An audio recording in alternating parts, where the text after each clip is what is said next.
Ya, Assalamualaikum warahmatullahi wabarakatuh. Selamat datang di channel saya kembali dengan Pak Akbar di sini. Ya, kali ini kita masuk ke dalam masih materi yang ketiga, yaitu tentang ketimpangan sosial. Tapi kali ini kita akan menyambungkan atau mensinkronkan dengan bab yang namanya komunitas lokal, pemberdayaan komunitas lokal, gitu ya. Oke, masih sama judulnya yaitu ketimpangan sosial sebagai dampak perubahan sosial di tengah globalisasi gitu ya. Nah, kita masuk ke bagaimana pemberdayaan komunitas lokal dalam merespon perubahan sosial yang disebabkan oleh globalisasi. Kenapa? Kalau yang sebelum-sebelumnya kita udah ngomongin koefisien gini, kita udah ngomongin tentang bagaimana ketimpangan sosial itu berlaku di masyarakat dan segala macamnya. Nah, kali ini kita akan memberikan bagaimana respon dari komunitas lokal gitu ya terhadap perubahan-perubahan sosial dan globalisasi yang terjadi supaya komunitas itu bisa tetap berdaya gitu ya supaya komunitas sosial komunitas lokal itu tetap berdaya dan mampu bersaing dengan perubahan sosial atau globalisasi yang ada di dalam masyarakat gitu ya. Terus kita masuk ke dalam pengertian pemberdayaan dulu. Robinson menjelaskan bahwa pemberdayaan adalah suatu proses pribadi dan sosial, yaitu pembebasan kemampuan pribadi, baik itu kompetensi, kreativitas, dan kebebasan dalam bertindak. Jadi kalau menurut Robinson itu pemberdayaan itu adalah bagaimana kemampuan-kemampuan individu itu bisa keluar, potensi-potensinya bisa keluar, baik dari kompetensinya, dari kreativitasnya termasuk kemampuan dalam melakukan tindakan-tindakan yang mereka inginkan. Nah, itu yang disebut sebagai berdaya. Ive atau Ive mengemukakan bahwa pemberdayaan mengacu pada kata empowerment dalam bahasa Inggris ya, artinya memberi daya, memberi power atau kekuasaan atau kekuatan kepada pihak yang kurang berdaya. Jadi kalau dari Ive ini memberikan pemberdayaan itu adalah memberikan kekuatan kepada orang-orang atau pihak-pihak yang tidak berdaya. Jadi memberikan eh, kekuatan itu bisa dalam sumber daya manusianya ya, dari kualitas individunya dengan diberikan pendidikan, diberikan keahlian-keahlian yang spesifik dan segala macam supaya dia apa? Supaya dia mempunyai kekuatan untuk apa? Untuk dia bisa mandiri atau dia bisa memperjuangkan dirinya sendiri dengan bebas gitu ya. Nah, kita masuk ke dalam pemberdayaan komunitas adalah suatu proses pembangunan di mana masyarakat berinisiatif untuk memulai proses kegiatan sosial guna memperbaiki situasi dan kondisi diri sendiri. Artinya apa? Jadi pemberdayaan komunitas itu tidak mengandalkan dari pihak luar. Ketika dia sudah mampu untuk menyelesaikan atau memberdayakan dirinya sendiri, jadi dia nggak perlu bantuan dari orang lain. Nah, itu yang disebut sebagai pemberdayaan komunitas. Bagaimana masyarakat itu bisa berdaya lewat komunitas-komunitas yang ada, gitu ya. Nah, contoh program yang ada di masyarakat ini ya, silakan dicek lagi ini masih ada atau enggak di masyarakat, tapi contoh yang pernah dilakukan yang pertama itu adalah PNPM Mandiri, yaitu Program Nasional Pemberdayaan Masyarakat. Yang kedua melalui LSM atau Lembaga Swadaya Masyarakat, ini dari swasta ya. Kalau yang ketiga itu PLPBK atau Penataan Lingkungan Pemukiman Berbasis Komunitas. Kenapa sih komunitas itu penting banget dalam pemberdayaan ini? Karena diajarkan supaya mandiri gitu, tidak bergantung kepada pemerintah melulu gitu ya. Ya, pemerintah memberikan power gitu ya. Pemerintah memberikan power lewat peraturan-peraturan, lewat insentif-insentif dari segi insentif ekonomi, insentif pajak dan segala macamnya. Tapi masyarakat itu didorong supaya dia mampu untuk menyelesaikan permasalahan-permasalahan pada dirinya sendiri gitu ya. Nah, itu yang disebut sebagai pemberdayaan komunitas lokal. Nah, kecenderungan pemberdayaan komunitas lokal itu ada dua. Yang pertama itu yang primer, yaitu proses pemberdayaan yang menekankan pada pemberian atau mengalihkan sebagian kekuasaan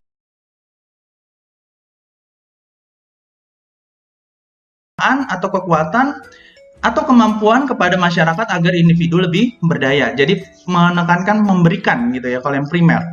Kalau yang kedua adalah menekankan pada proses menstimulasi, yaitu mendorong. Yang pertama itu memberikan, yang kedua itu mendorong supaya memotivasi individu agar mempunyai kemampuan atau pemberdayaan untuk menentukan apa yang menjadi pilihan hidupnya melalui proses dialog. Jadi di sini ada ada dua kecenderungan yang berbeda ya. Yang pertama itu dari atas dikasih gitu ya, dikasih dari bentuk peraturan, dikasih dari bentuk biaya dan segala macam supaya dia bisa berdaya. Kalau yang kedua itu menstimulasi, memberikan pendidikan-pendidikan supaya apa? Supaya individu itu atau masyarakat itu mempunyai kemampuan untuk menentukan apa yang menjadi pilihan hidupnya, gitu ya. Oke, ya ada sedikit gangguan tadi. Sekarang kita lanjut lah. Jadi kecenderungan pemberdayaan komunitas sosial itu ada dua ya, yaitu yang primer dan yang kedua itu yang sekunder.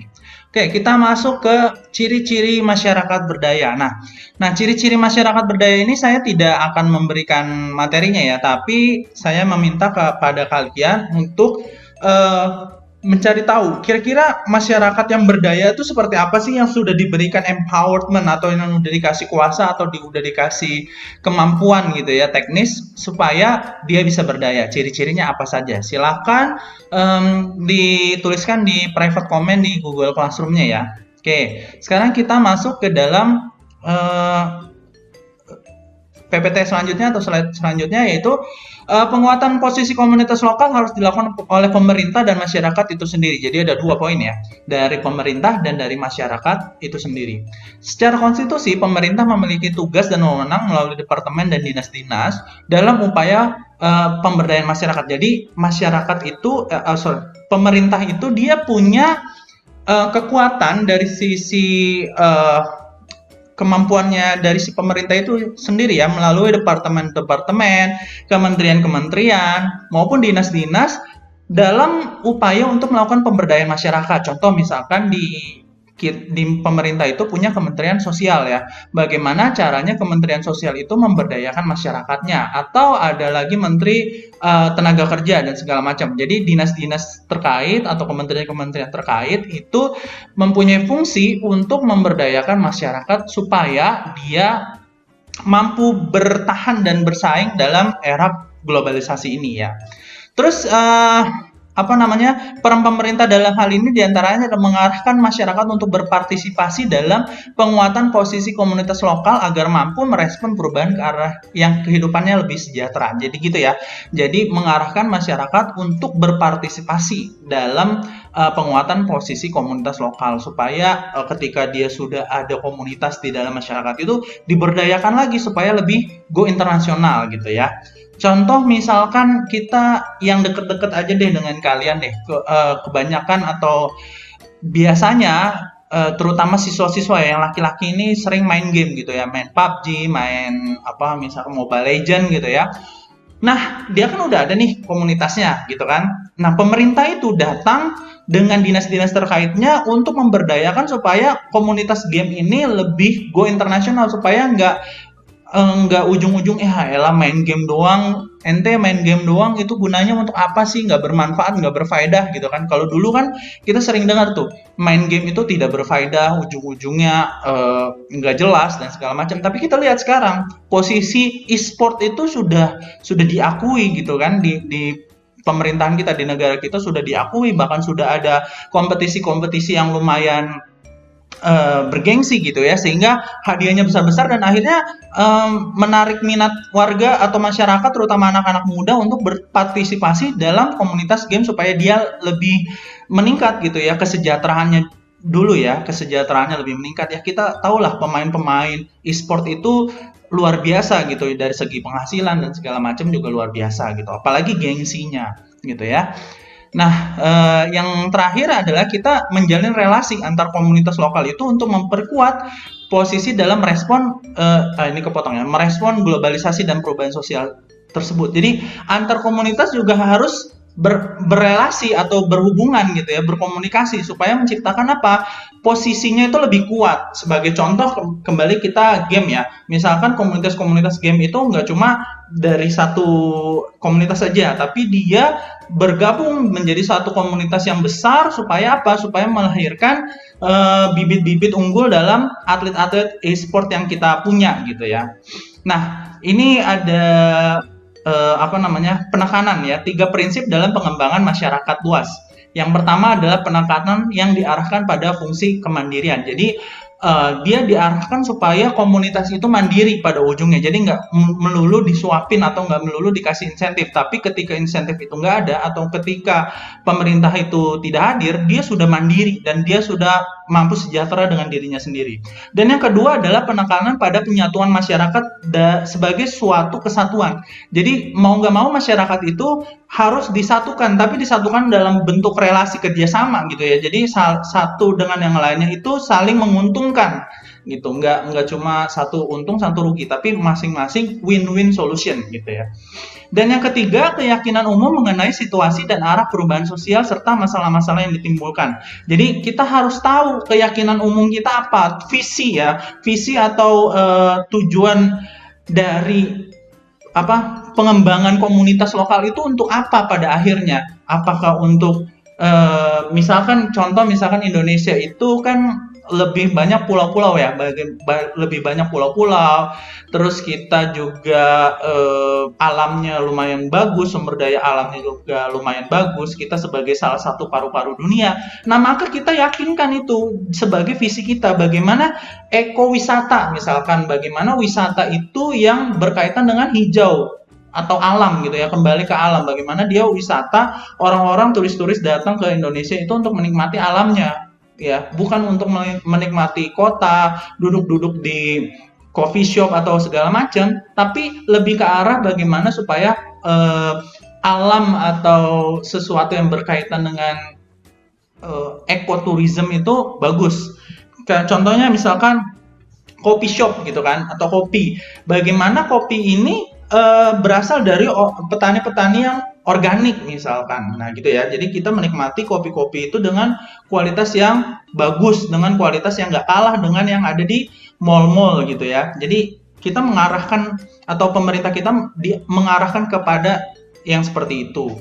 Nah itu keyakinan-keyakinan umum itu supaya kita tahu, oh ternyata ujungnya ke arah sana gitu kan. Apalagi pemerintah sekarang menggembar-geborkan revolusi industri 4.0. Artinya apa? Bagaimana supaya industri revolusi industri yang terjadi di masyarakat itu melibatkan teknologi, ya, melibatkan teknologi yang ada supaya jadi lebih berdaya lagi dengan adanya teknologi-teknologi tersebut. Teknologi bukan untuk menghilangkan fungsi dari manusia, tapi justru untuk memperkuat manusia itu sendiri supaya manusianya lebih berdaya. Sebagai contoh, misalkan kita memanfaatkan ini saja deh, YouTube, yang tadinya guru-guru ada di kelas gitu ya, di suatu ruangan terus mengajar anak-anak, dikasih tugas, PR selesai. Tapi dengan adanya teknologi-teknologi ini kita bisa mengupload ke media yang kita butuhkan, misalkan YouTube ya, ini videonya akan diupload di YouTube. Dengan adanya itu kalian bisa belajar dimanapun, di rumah, di kamar, bahkan di jalan sambil didengerin gitu kan. Jadi itu penting gitu ya. Apalagi format video yang saya hadirkan ini kalian nggak perlu nonton banget gitu kan. Kalian bisa dengarkan di headset, kalian bisa sambil nyapu, sambil ngepel, atau sambil aktivitas-aktivitas yang lain seperti itu. Jadi menjalin antar komunitas lokal itu penting dalam rangka perubahan sosial untuk merespon globalisasi itu sendiri. Jangan sampai kita kalah karena kita kurang dalam merespon perubahan sosial atau globalisasi yang ada saat ini gitu ya. Oke. Nah, gitu aja untuk pertemuan kali ini. Semoga bermanfaat ya apa yang udah saya sampaikan, bermanfaat untuk kalian. Kalian juga bisa mengambil mengambil sari dari apa yang sudah saya bahas kali ini. Nah, jangan lupa tadi ya ada tugas yang harus kalian tulis di kolom komentar di Google Classroom-nya. Jangan lupa dicari ya untuk materinya. Oke, sampai ketemu lagi di pertemuan selanjutnya. Wassalamualaikum warahmatullahi wabarakatuh.